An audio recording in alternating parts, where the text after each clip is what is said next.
warning lights flashed red across every screen in the command center. Administrator Zethus watched in horror as another explosion rocked the city below. His people were dying, and there was nothing he could do to stop it. The Kalari had lived peacefully on Varath Prime for 300 years. They were a gentle species, tall and slender with 4 arms and iridescent skin that changed colors with their emotions. Right now, Zethus knew his skin was showing deep purple, the color of fear and desperation. The Kresh warships hung in the sky like dark clouds of death. They had arrived without warning just 2 days ago. 23 massive ships bristling with weapons demanding immediate surrender. When the Kalari refused, the bombardment began. Zethus pressed the communication button again, sending out another distress signal to the Galactic Council. His voice was steady despite the fear coursing through his body. "This is Varath Prime. We are under attack by Kresh forces. 47,000 civilians need immediate evacuation. Our defenses are failing. Please, we need help. Anyone who can hear this, please respond." He had been sending the same message for 18 hours now. The responses he received made his hope die a little more each time. The first reply came from the Althari, a proud species of bird-like aliens who had been in space for over 2,000 years. Their message was polite but useless. "We acknowledge your distress. However, our fleet is currently engaged in patrol operations in Sector 7. We cannot divert forces at this time. We will present your situation to the Council at the next assembly." The next assembly was in 3 weeks. Zethus and his people would be dead or enslaved long before then. The Vorian Collective responded next. They were peaceful, water-dwelling creatures who spoke in harmonious tones that usually brought comfort. "Not today. We hear your pain, friends of Varath Prime. The distance to your world is considerable. By the time our ships could arrive, we fear it would be too late. We will advocate for Council intervention." Advocate, debate, present. These words meant nothing when ships were burning and children were crying in the streets below. The Drexel Empire sent the most frustrating response of all. They were an ancient reptilian species who valued wisdom and patience above all else. "Violence is not the answer. We suggest opening diplomatic channels with the Kresh. Surely a peaceful solution can be found through negotiation and understanding." Zethus wanted to scream. The Kresh did not negotiate. They took what they wanted and destroyed anything that stood in their way. Everyone in the galaxy knew this, but the Drexel preferred their philosophy to reality. One by one, the elder races of the Galactic Council found reasons why they could not help. Too far away, too complicated, too risky. They had protocols, procedures, committees that needed to review the situation. They would discuss it, debate it, form a subcommittee to study it. Meanwhile, people died. Zethus looked at the countdown timer on his screen. His best analysts estimated they had perhaps 72 hours before the Kresh landed ground forces. After that, resistance would be impossible. The Kalari were scientists and farmers, not warriors. They had no chance against the Kresh military machine. He prepared to send another distress call, though he no longer believed anyone would answer. That was when a new voice came through the speakers. It was different from the others, more direct, with an accent Zethus did not immediately recognize. "Varath Prime, this is Captain Jake Morrison of the Earth Defense Force vessel Defender.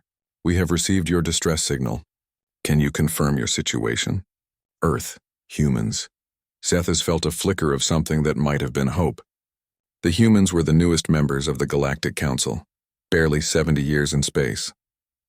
Most of the elder races dismissed them as primitive and reckless, but they were responding when no one else would. "Captain Morrison, yes, we can confirm. We are under attack by Kresh Dominion forces. 23 warships in orbit. Our planetary defenses are at 12% functionality.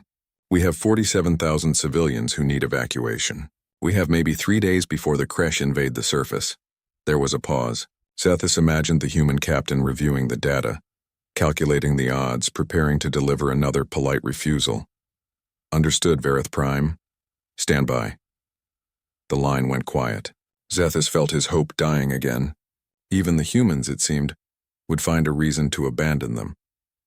300 light-years away on the human command station orbiting Earth, Admiral Lisa Grant reviewed the emergency report on her screen.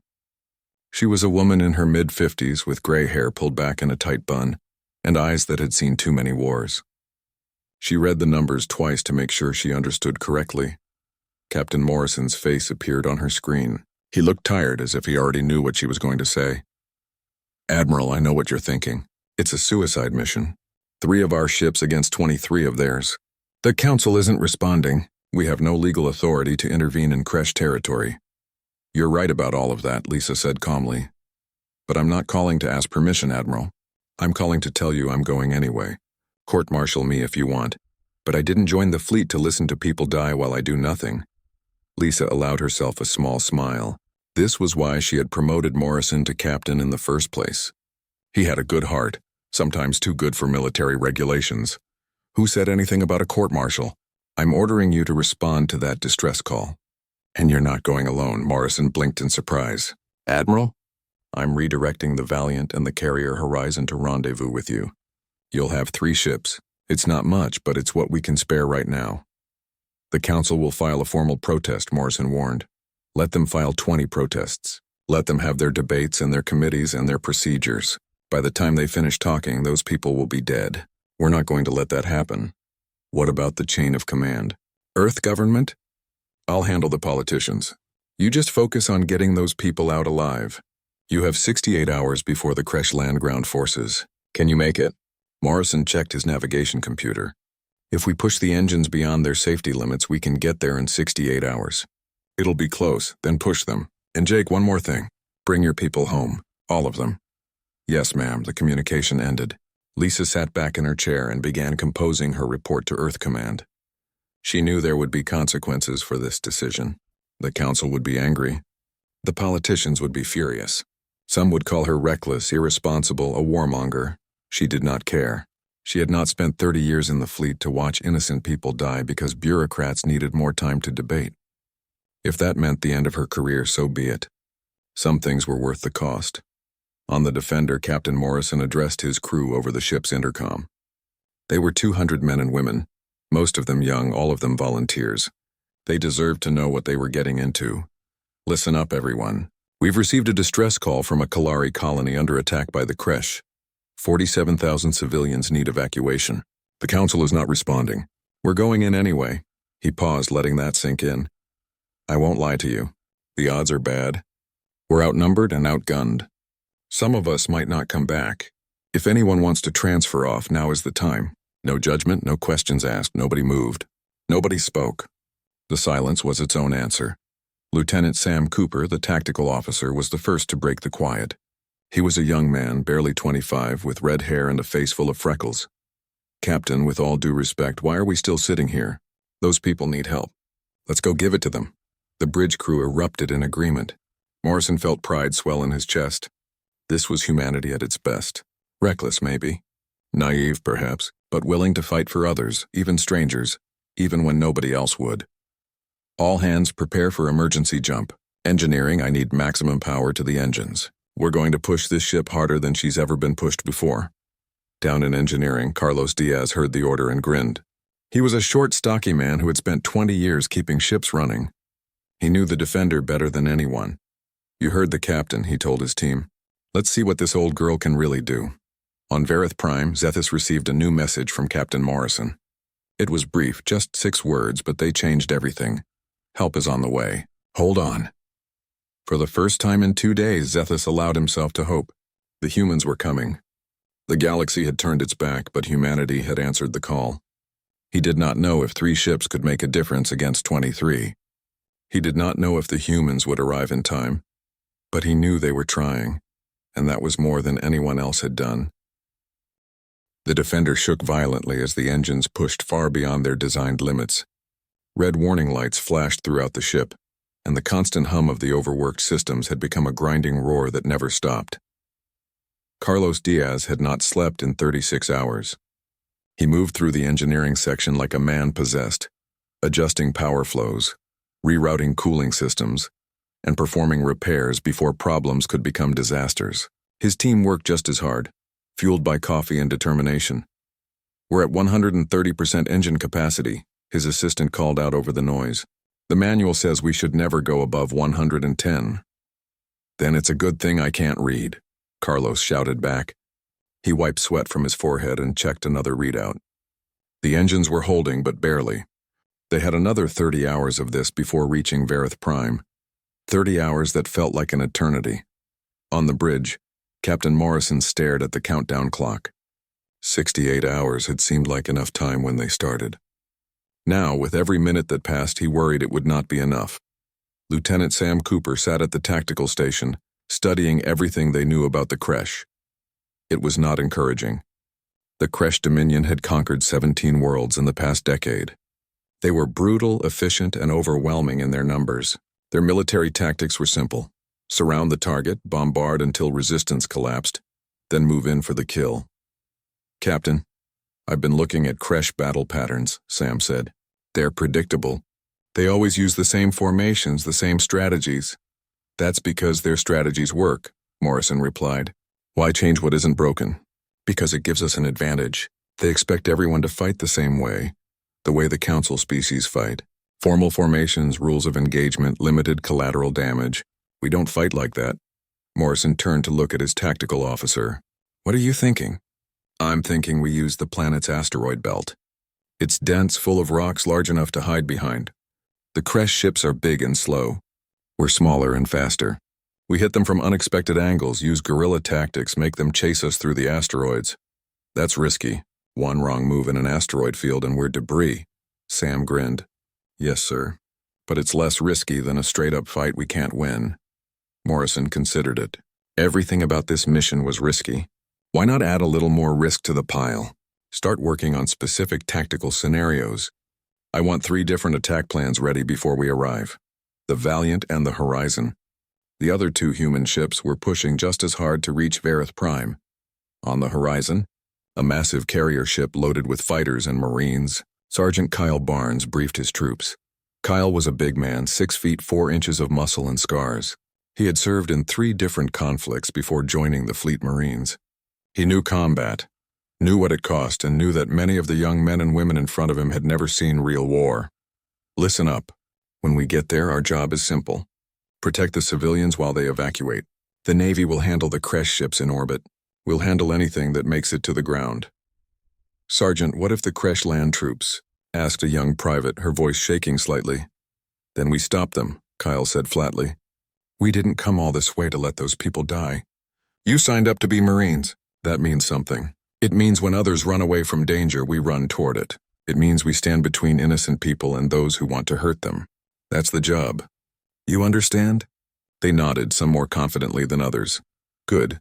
Now check your gear, check it again, then check it one more time. I want every weapon clean, every battery charged, every piece of equipment working perfectly. We're going into combat in 2 days, and I need you ready." On the bridge of the Horizon, Dr. Helen Price prepared her medical bay for what was coming. She was a woman in her 40s with kind eyes and steady hands. In her 20 years as a military doctor, she had saved thousands of lives. She had also watched hundreds of patients die despite her best efforts. She checked her supplies methodically. Bandages, medical scanners, surgical tools, blood substitutes. Everything was organized, labeled, ready for use. Her medical team worked around her, preparing additional beds and equipment. "Doctor, how many casualties are you expecting?" asked one of her nurses. "Too many," Helen replied quietly. "We're going into combat outnumbered. The Kalari will have wounded from 2 days of bombardment, and our people will take casualties trying to protect them. I'm preparing for the worst and hoping for the best." She did not mention her biggest fear, that they would arrive too late, that all their preparation would be for nothing because everyone on Verith Prime would already be dead. Back on Verith Prime, Zethus coordinated what little defense remained. The Kresh bombardment had slowed but not stopped. They were conserving ammunition, preparing for the ground invasion. It was almost worse than the constant attacks. The waiting, the knowing that the end was coming. He had told his people about the humans coming to help. Many were hopeful. Others thought it was foolish to believe 3 ships could make a difference. Zethus did not know what to believe anymore. He just knew they had to hold on a little longer. Communications Officer Beth Turner on the Defender maintained contact with the Kalari every few hours. She was a young woman with a gift for languages and a talent for saying the right thing at the right time. Her conversations with Zethus had become something both of them looked forward to, small moments of connection in the darkness. "How are your people holding up?" she asked during their latest call. "We are afraid," Zethus admitted. Many have lost hope. They do not believe 3 ships can save us from 23. They might be right, Beth said honestly. I won't lie to you. This is going to be hard. But here's what I know about humans. We're stubborn. We don't give up even when we should. And we really don't like bullies. The Kresh are more than bullies. They are monsters. Then we'll fight monsters. We've done it before. Zethus, I need you to believe something. We're not coming to try. We're coming to win. Captain Morrison doesn't know how to do anything else. Those words spread through the Kalari population like fire. The humans were not coming to try. They were coming to win. It was probably foolish, probably naive, but it gave people something they desperately needed. It gave them hope. 68 hours after leaving their patrol route, the 3 human ships emerged from faster-than-light travel at the edge of the Varath Prime system. What they saw made even the most optimistic crew members fall silent. The Kresh fleet was enormous. 23 warships, each one twice the size of the Defender, arranged in perfect formation around the planet. They were dark, angular ships that looked like they were designed for one purpose: destruction. On the planet's surface, entire cities were burning. Smoke rose into the atmosphere in massive columns. Even from orbit, the devastation was visible. Sam Cooper ran the tactical analysis, and the numbers were worse than expected. The Kresh ships had better shields, heavier armor, and more powerful weapons. In a straight fight, the human fleet would last maybe 10 minutes before being destroyed. Captain, we're getting a transmission from the Kresh fleet, Beth reported. Put it through. The face that appeared on the screen was nightmare fuel. Warmaster Krelos of the Kresh looked like a combination of an insect and a demon. Multiple eyes, mandibles that clicked when he spoke, and a voice that sounded like grinding metal. Human vessel, you are interfering in Kresh Dominion territory. Leave immediately or be destroyed. Morrison stood up from his command chair. This is Captain Jake Morrison of Earth. We're here to evacuate civilians from Varath Prime. We don't want to fight, but we're not leaving without them.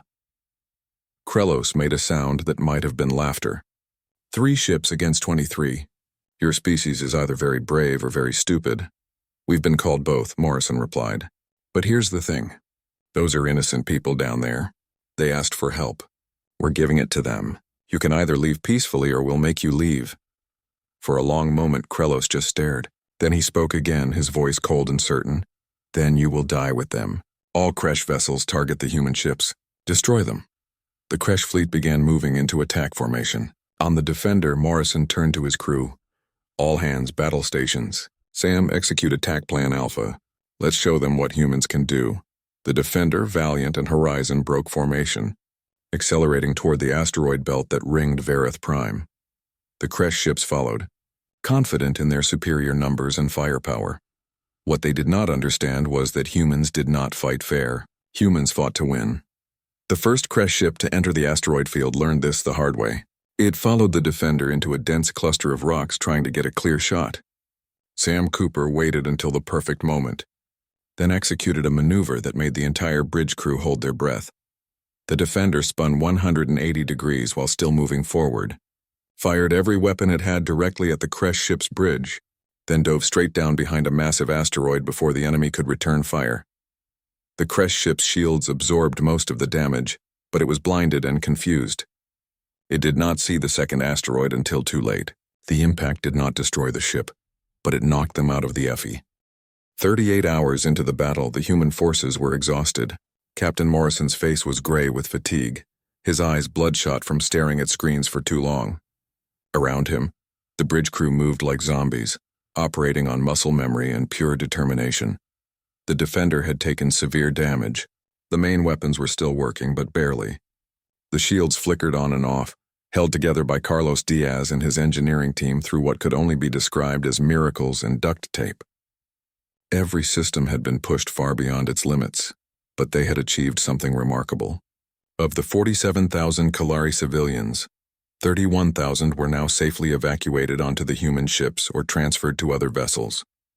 16,000 remained on the surface, huddled in the remaining shelters waiting for rescue that might never come.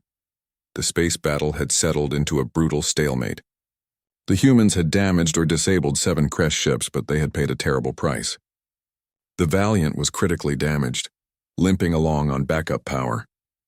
The Horizon's fighter squadrons were decimated, only 30% of the pilots still able to fly, and the crash kept coming.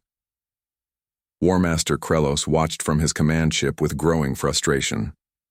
These humans should have been destroyed within the first hour. Their ships were smaller, their weapons weaker, their technology inferior. By every logical calculation, the humans should be dead, but they kept fighting. More than that, they fought in ways that made no sense to the Kresh military mind. They took insane risks to protect civilian transports. They sacrificed tactical advantage to save a single damaged shuttle. They acted as if the lives of strangers mattered more than their own survival. It was incomprehensible. It was illogical. It was working. War Master, we have lost 7 ships. The humans have evacuated 31,000 of the targets. At this rate, they may succeed in their mission, reported Krelos's tactical officer. Unacceptable. Deploy ground forces to the planet's surface. If we cannot stop them in space, we will prevent them from evacuating the remaining civilians. No transports leave the surface. On the Defender, sensors detected the Kresh dropships heading toward Vareth Prime. Morrison slammed his fist on the armrest of his command chair. They're landing troops. Beth warned Sergeant Barnes. Tell him he's about to have company. On the planet's surface, Kyle Barnes received the warning and gathered his Marines. They numbered only 200, spread across 3 evacuation sites. The Kresh were sending down at least 2,000 soldiers. The math was not in their favor. All right, people. Kyle addressed his forces over the comm. The Kresh are landing ground troops. We're outnumbered 10 to 1, maybe worse. Our job hasn't changed.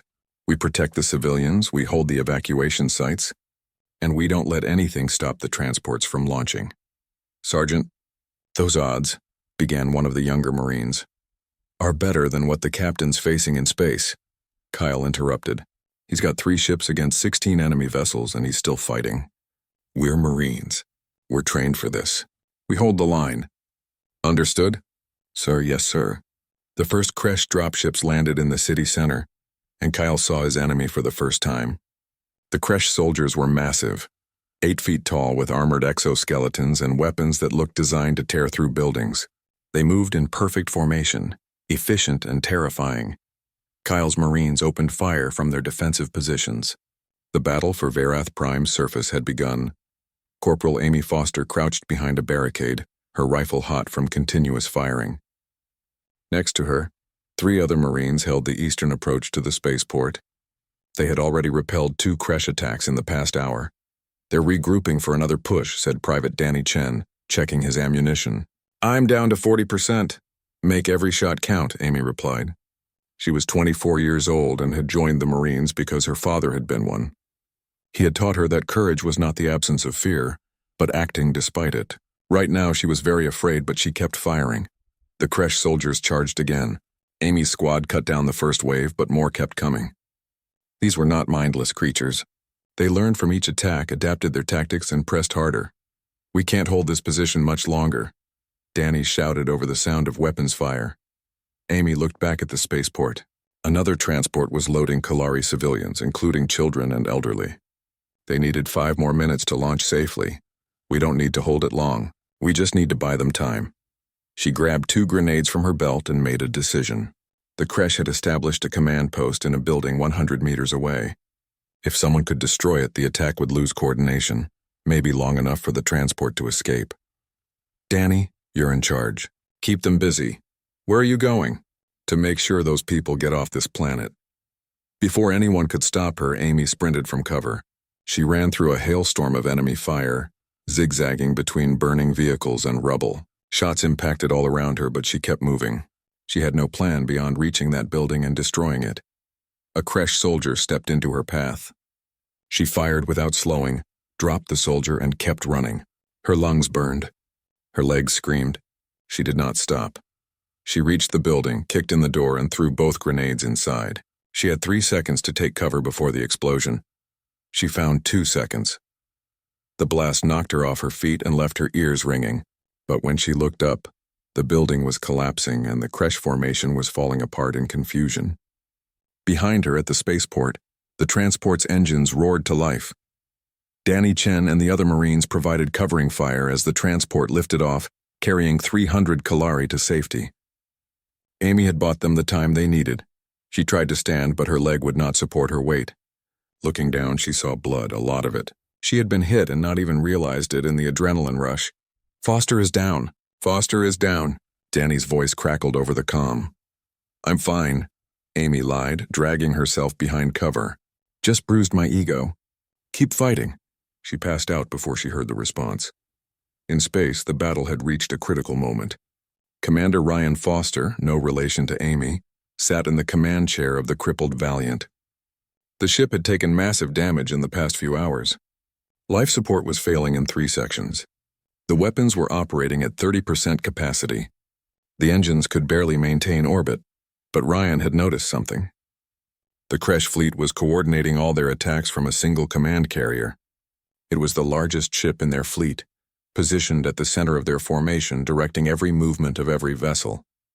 If that ship were destroyed, the entire Kresh fleet would lose coordination. They would become 22 separate ships instead of one unified force. The humans could win. There was just one problem. The command carrier was heavily defended, shields at full power, surrounded by other Kresh ships. There was no way to get close enough to damage it with conventional weapons unless someone was willing to make a different kind of attack. Ryan opened a direct line to Admiral Grant on Earth. It took several seconds for the transmission to reach across the distance, several more for her response to return. "Admiral, I have an idea. The Valiant is dying. We've got maybe an hour before the ship breaks apart, but we could use that hour to win this fight." He explained his plan. There was a long silence after he finished. "Commander, you're talking about ramming your ship into the enemy command carrier. That's a suicide mission." "Yes, ma'am, it is. But it will work. The Valiant's mass at full speed will punch through their shields. The impact will destroy both ships, but it will win the battle. The remaining Kresh ships will scatter without coordination. Our people will be able to complete the evacuation. There are 87 people still on your ship. We can evacuate all non-essential personnel to escape pods first. I just need a skeleton crew to pilot the ship for the final approach. I already have 12 volunteers." Another long silence. "Let me be clear, Commander. I'm not ordering you to do this. If there's any other way..." "There isn't, Admiral. We both know it. We're losing this fight slowly. This gives us a chance to win. And that's worth the cost. This is what we signed up for. To protect those who can't protect themselves." Admiral Grant's voice was thick with emotion when she replied. "Make it count, Commander. Make sure those people get home safe." "Yes, ma'am. It's been an honor serving with you." Ryan began the evacuation immediately. Most of the crew did not want to leave. They knew what he was planning, and many volunteered to stay. But he refused. He needed only 12 people for this mission, and he had already chosen them. Each one was a veteran who understood exactly what they were doing. The escape pods launched, carrying 75 crew members toward the horizon. Ryan and his 12 volunteers remained on the bridge of the Valiant, alone in the dying ship. Captain Morrison, watching from the Defender, understood immediately what was happening. He opened a private channel to Ryan. "You stubborn fool. There has to be another way." "There isn't, and you know it, Jake. Take care of the fleet. Get those people home, and tell my family I died doing something that mattered." "I will." "Ryan, you're a hero. History won't forget this. I don't care about history. I care about those 16,000 people still on the planet. Make sure they get saved." The evacuation transports left Verith Prime one by one, each carrying hundreds of Kalari refugees to safety. Sergeant Kyle Barnes stood at the spaceport, his armor scorched and dented, watching the last ship lift off. Around him, his Marines collapsed where they stood, too exhausted to even celebrate their victory. They had held, against impossible odds, outnumbered 10-1. They had protected the evacuation sites long enough for every last civilian to escape. But the cost had been terrible. Of the 200 Marines who landed on Verith Prime, 43 were dead, and 97 were wounded. Kyle found Corporal Amy Foster in the medical tent, her leg bandaged and her face pale from blood loss. Dr. Helen Price had saved her life, but she would be in recovery for months. "You're an idiot, Foster," Kyle said, but his voice was gentle. "Yes, Sergeant, but those 300 people are alive because of it." "I'd do it again." Kyle nodded slowly. He would have done the same thing. That was why they were Marines. In orbit, the Defender and Horizon limped toward a neutral station 3 light-years away. The space battle was over. Without their command carrier, the remaining Kresh ships had scattered and fled. The humans had won, but it felt nothing like a victory.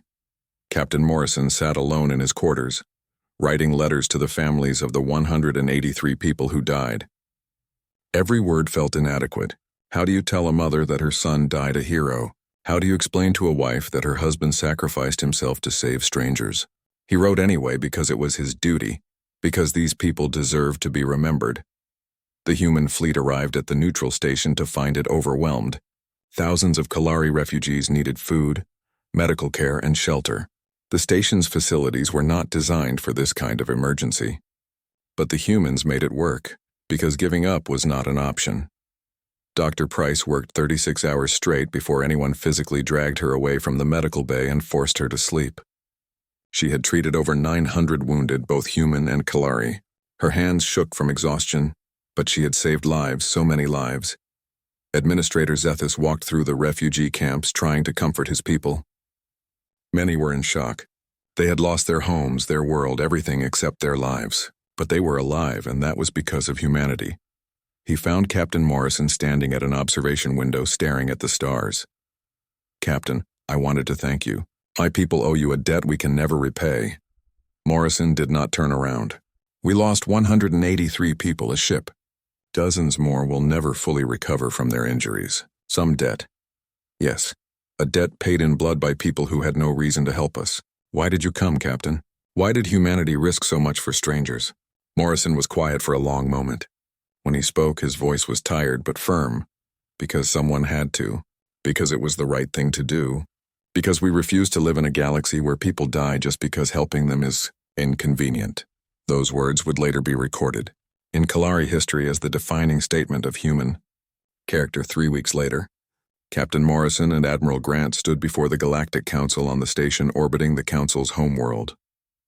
The chamber was massive, filled with representatives from 70 different species. The air hummed with a dozen different languages being translated simultaneously. Council Speaker Threnix, a tall reptilian Drexel with silver scales, addressed them coldly.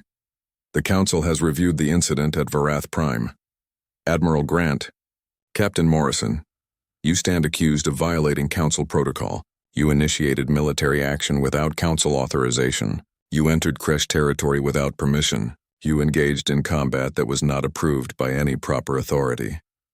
Admiral Grant stood straight, her uniform perfect, her expression neutral. "We received a distress call. We responded. That is what military forces do. The Council is the proper authority for such decisions. You acted unilaterally, setting a dangerous precedent. What if every species decided to ignore Council procedure and act on their own? Then maybe people would stop dying while you debate," Morrison said quietly. The chamber erupted. Representatives shouted in their various languages. Some agreed with the humans. Many were offended by the implication. Threnix called for order. "Captain Morrison, you will show respect for this council." "I respect this council, Speaker. What I don't respect is the bureaucracy that lets innocent people die because it's more important to follow protocol than to save lives. We sent you 47,000 reasons why we were right to act. Every single Kalari who survived is proof that action beats debate." A representative from the Althari, the bird-like species, spoke up. "Captain, you violated sovereign territory. What you call rescue, others might call invasion. How do we know humanity won't use this precedent to interfere wherever you choose?" Lieutenant Sam Cooper, standing behind Morrison, pulled up a data display visible to the entire council. "These are the communications records from the 30 hours before we arrived. Varath Prime sent distress calls to 17 different council members. 11 never responded. 6 sent messages saying they couldn't help. Not one single vessel moved to provide assistance. The Kalari colony had exhausted every official channel. They were about to be enslaved or killed, and the council did nothing. We were following established procedure," Threnix insisted.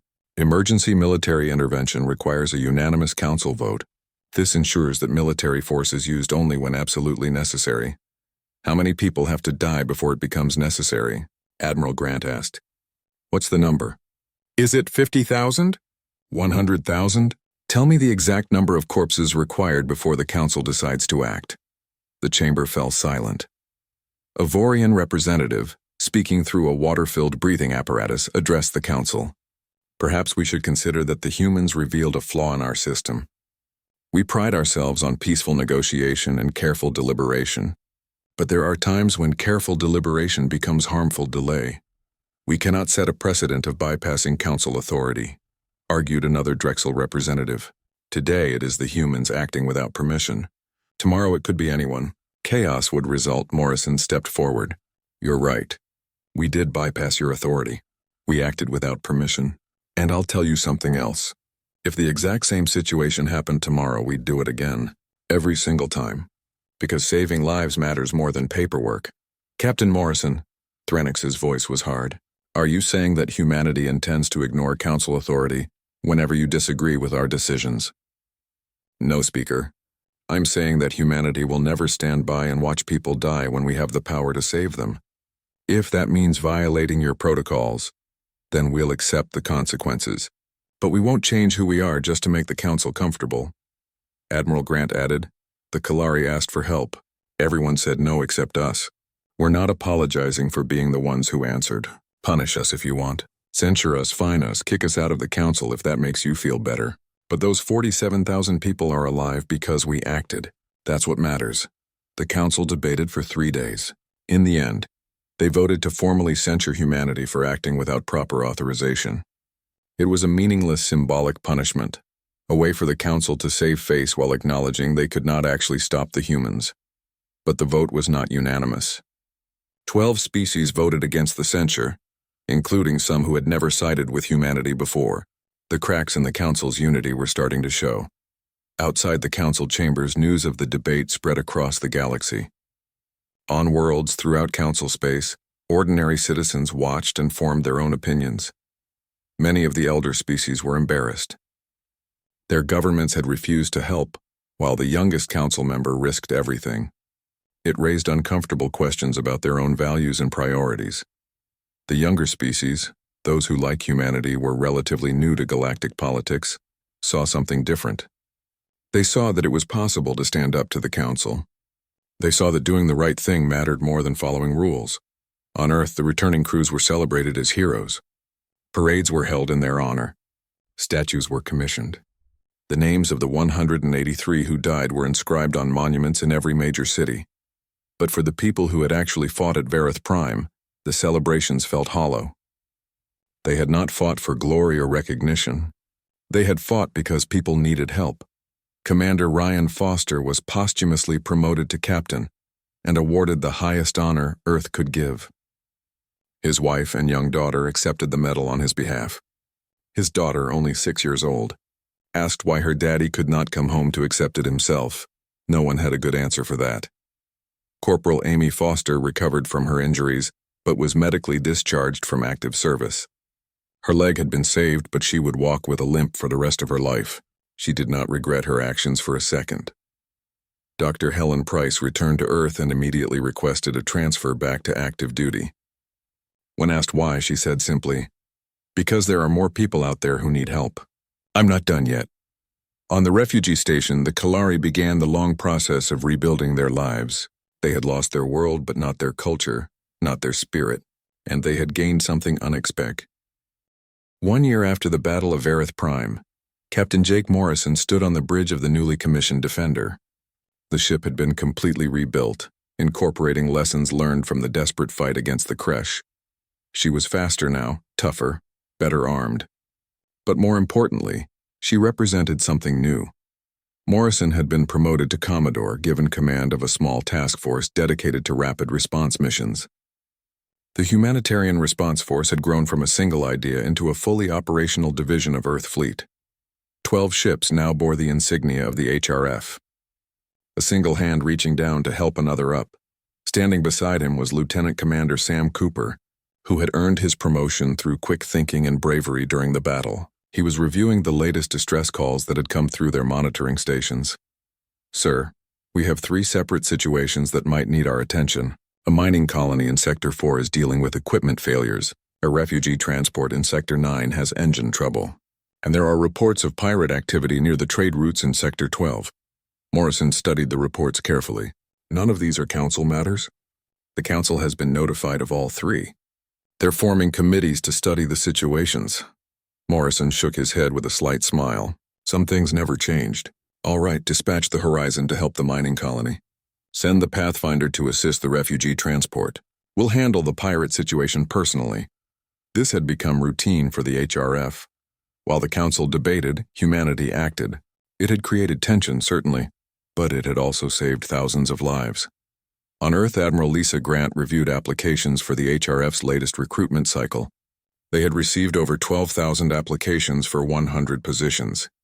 Young people from across human space wanted to be part of something that mattered. They wanted to make a difference. Among the applications was one from Nicole Grant, the Admiral's own daughter. She had served with distinction during the Battle of Varath Prime and had requested transfer to the HRF. Lisa approved the transfer immediately. If her daughter wanted to risk her life helping others, she would not stop her. That was what the Grant family did. At the Kalari refugee settlement on the moon of Haven, Administrator Zethus watched his people begin to truly thrive.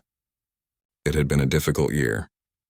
Many Kalari struggled with the loss of their homeworld, with the trauma of the attack, with the challenge of starting over. But they were resilient. They had built new communities, established new traditions, and formed bonds with their human hosts that went beyond simple gratitude. Kalari scientists now worked alongside human researchers. Kalari artists collaborated with human musicians and painters, two species united by shared trauma, building something beautiful together. Zethus had been working on something special for the past 6 months. The Kalari were masters of biotechnology, capable of growing living structures and even living ships. They had been growing something unprecedented, a gift for humanity. The ceremony took place in orbit around Haven, attended by representatives from both species and broadcast across the galaxy. A massive organic structure floated in space, beautiful and alive, pulsing with bioluminescent light. Admiral Grant and Commodore Morrison stood in the observation deck of the station, watching with wonder. Zethus's voice came through the speakers, translated into human language. People of Earth, you came to our aid when no one else would. You fought for us when we could not fight for ourselves. You sacrificed your own people to save ours. There is no way to repay such a debt, but we can offer a token of our eternal gratitude. The organic structure began to reshape itself, forming into something recognizable. A ship. Not like any ship humanity had ever built, but unmistakably a vessel designed for space travel. This is Valiant's memory, grown from living materials, powered by biological processes we have spent centuries perfecting. She is fast, self-repairing, and will serve humanity for centuries to come. We gift her to you not as payment, but as a promise. Your sacrifice will never be forgotten. Your courage will always be remembered. Admiral Grant felt tears in her eyes. The ship was magnificent, a work of art and science combined. But more than that, it represented something profound. Two species, brought together by tragedy, choosing to build a future together. Morrison whispered, Ryan would have loved this.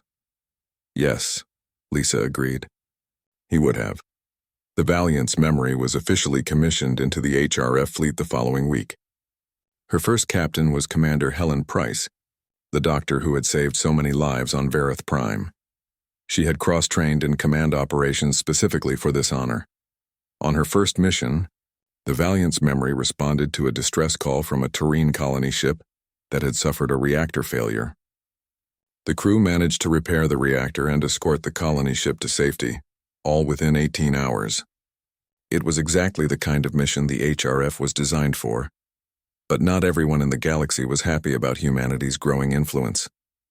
In the ornate chambers of the Drexel Empire, High Chancellor Vorath studied reports about human activities with growing concern. The humans were becoming too popular, too influential. Other species were starting to ask why the Council had failed when humanity succeeded. Some were even questioning whether the Council was still necessary. This could not be allowed to continue. We must limit their influence, Vorath told his advisors. The humans are disrupting the galactic order. They make the Council look weak and ineffective. What do you propose, Chancellor? Asked one of the advisors. We begin a campaign to remind the galaxy of humanity's flaws. They are aggressive, impulsive, emotional. We paint them as dangerous cowboys, acting without thought, creating instability. We turn public opinion against them. Will it work? It must. The alternative is watching the Council's authority crumble, while these upstart humans remake the galaxy in their image. The campaign began subtly, news stories questioning human motives, opinion pieces suggesting humanity's actions were driven by a desire for power rather than altruism. Whispers in diplomatic circles about humanity's violent history, some of it worked. Some species, particularly the elder races who felt threatened by humanity's rise, embraced these narratives, but many others rejected them. They had seen humanity in action. They knew the truth. On the independent colony of New Serene, a group of young aliens from 7 different species formed an organization called the Alliance for Direct Action. Inspired by humanity's example, they dedicated themselves to helping others regardless of council politics. Their first major mission was responding to a famine on a remote agricultural world. While the council debated food distribution protocols, the Alliance for Direct Action organized supply runs and delivered emergency rations. They saved thousands of lives. When interviewed by Galactic Media, the Alliance's leader, a young Vorian named Kelesh, said something that shocked many viewers. We learned from the humans that waiting for permission means watching people die. We learned that doing the right thing is more important than following the rules. If that makes us troublemakers, then we're proud to be troublemakers. The movement spread. On dozens of worlds, young people began organizing their own aid groups, rescue services, and emergency response teams. They were tired of bureaucracy. They wanted to make a difference. The council was losing control, and they knew it. Admiral Grant received a confidential message from an anonymous council member. The message warned that the Drexel Empire was planning something more serious than a propaganda campaign. They were considering formal sanctions against humanity, possibly even expulsion from the council. Lisa shared the message with Earth's government leaders during a classified briefing. "Let them try," said Earth's Secretary of Defense. "We don't need the council's approval to help people."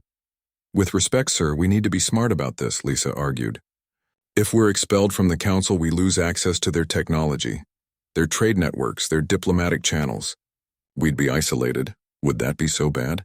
We've only been in the council for 70 years. We survived fine before that. We were alone in the galaxy before that. Now we have allies, trading partners, and scientific collaborations. We shouldn't throw that away just to make a point." The debate continued for hours. In the end, a compromise was reached. Humanity would continue its humanitarian operations, but would try to coordinate better with the council where possible. They would walk a fine line between independence and cooperation. It was not a perfect solution. But then, perfect solutions rarely existed in reality. Commodore Morrison dealt with this political complexity in a more direct way. He ignored it and focused on the mission. When people needed help, he helped them. When the council protested, he filed the proper reports and moved on to the next crisis. This approach occasionally got him in trouble. He was formally reprimanded twice by Earth Command for acting without proper authorization. He accepted the reprimands without complaint and continued doing exactly what he had been doing. His crew loved him for it. They had not joined the HRF to navigate political complexities. They joined to save lives. On the first anniversary of the Battle of Vareth Prime, memorial services were held on dozens of worlds. On Earth, thousands gathered at the Monument to the Fallen, where the names of the 180th are. 2 years after the Battle of Vareth Prime, the Humanitarian Response Force had grown into something nobody had anticipated. What started as a single task force had expanded to 47 ships and over 15,000 personnel. They had responded to 138 emergency situations, saving an estimated 2 million lives across 23 different species. But success came with a price that was becoming harder to pay. Admiral Lisa Grant sat in her office on the HRF headquarters station, reviewing casualty reports from the past month. 7 dead, 23 wounded, 3 ships damaged beyond immediate repair. The numbers were climbing. Every mission carried risk, and eventually, those risks caught up with you. Her assistant knocked and entered. "Admiral, the Budget Committee is here for your meeting." Lisa sighed. The Budget Committee. Yet another fight she had to win to keep the HRF operational. Earth's government was getting nervous about the cost. Military spending was supposed to defend Earth, not rescue strangers across the galaxy. Every credit spent on humanitarian missions was a credit not spent on defense. The committee members filed in, led by Senator Patricia Gomez, a woman with iron-gray hair and an expression that suggested she had never approved of anything in her life. Admiral Grant, thank you for meeting with us. We'll be brief. The committee has reviewed your budget request for next year. We cannot approve it. Lisa kept her voice calm. Senator, can I ask why? The HRF is costing Earth 3 billion credits annually. That's money taken from defense, infrastructure, education, and healthcare. While we appreciate the humanitarian work you're doing, we have to ask whether it's sustainable. 3 billion credits to save 2 million lives. That's 1,500 credits per life. I challenge you to find a better return on investment anywhere in human space. Senator Gomez was unmoved. Those aren't human lives, Admiral. Why should Earth taxpayers fund the rescue of aliens who contribute nothing to our economy or security? Lisa felt anger rise in her chest, but she controlled it. Getting emotional would not help her case. Because it's the right thing to do. Because those aliens are people just like us with families and hopes and dreams. Because showing the galaxy that we care about more than just ourselves makes us stronger, not weaker. That's a beautiful sentiment, Admiral. But sentiment doesn't pay for warships or feed hungry children on Earth. We need practical justifications, not moral philosophy. Before Lisa could respond, another voice spoke from the doorway. Commodore Jake Morrison had entered without anyone noticing. I can give you practical justifications, Senator. The Kalari have shared biotechnology with us that has advanced our medical science by decades. The Terrene are now our largest trading partner outside the Sol system. 17 species have signed mutual defense pacts with Earth because they trust us. Trust we earned by proving we care about their welfare. You want practical? We have more allies and better relationships than we've ever had. All because we helped people when they needed it. Senator Gomez turned to face him. Commodore Morrison, I've read about your service record. Very impressive. But I've also read about the unauthorized missions, the violations of protocol, the times you've committed Earth resources without proper approval. Yes, ma'am. Every single one of those unauthorized missions saved lives. I'd do them again. That attitude is exactly what concerns us. The HRF operates with minimal oversight, often taking actions that have diplomatic and military consequences. You've made enemies, Commodore. The Drexel Empire has filed 17 formal complaints about your operations. The Althari Defense Force considers you a threat to regional stability. Morrison shrugged. The Drexel are upset because we make them look bad. The Althari are concerned because their own people are asking why their military doesn't help others the way we do. I'm not losing sleep over complaints from people who stand by and watch others die. You're proving my point. This crusader mentality is dangerous. It's going to drag Earth into conflicts we can't afford. Lisa stood up. With respect, Senator, we're already in conflicts. The galaxy is not a peaceful place. Every day, somewhere, people are suffering. We can either help them and build relationships, or we can stay isolated and pretend their problems aren't our concern. History shows us which approach leads to long-term security. The meeting continued for another hour, but the conclusion was inevitable. The Budget Committee was cutting the HRF's funding by 40%. Half the fleet would have to be mothballed. Thousands of personnel would be reassigned or discharged. After the committee left, Morrison sat across from the Admiral, both of them exhausted. So what do? He asked. We keep going with what we have. We'll be slower to respond, we'll have to pick our missions more carefully, but we keep going. People will die because we can't reach them in time. I know. But more people would die if we stopped completely. That night, news of the budget cuts leaked to the media. The response was immediate and divided. Some praised the decision as a return to fiscal responsibility. Others protested, arguing that the HRF represented humanity at its best. On Haven, Administrator Zethis watched the news with concern. He contacted Lisa immediately. Admiral, we have heard about your funding problems. The Kalari wish to help. We are establishing a fund to support the HRF's operations. We cannot match Earth's contribution, but we can help. Zethis, that's generous, but you don't have to do this. Your people are still rebuilding. Precisely because we are rebuilding, we must do this. When we needed help, you came without hesitation. Now you need help, and we will not turn our backs. Within days, 17 other species announced they would contribute to supporting the HRF. The Terrene pledged ships and supplies. The Vorian Collective offered technical expertise. Even some individual citizens from dozens of worlds donated what they could. It was unprecedented. an interstellar crowdfunding campaign to support humanity's humanitarian operations. The council had never seen anything like it. Senator Gomez was furious. This is unacceptable. The HRF is becoming an independent military force funded by foreign powers. This undermines Earth's sovereignty. But public opinion had turned against her. Polls showed that 73% of Earth's population supported the HRF, and many were angry about the budget cuts. Protests erupted in major cities. Students organized demonstrations. Veterans groups issued statements supporting the HRF. The political pressure became too much. The Budget Committee was forced to restore most of the funding. The HRF would survive, at least for now.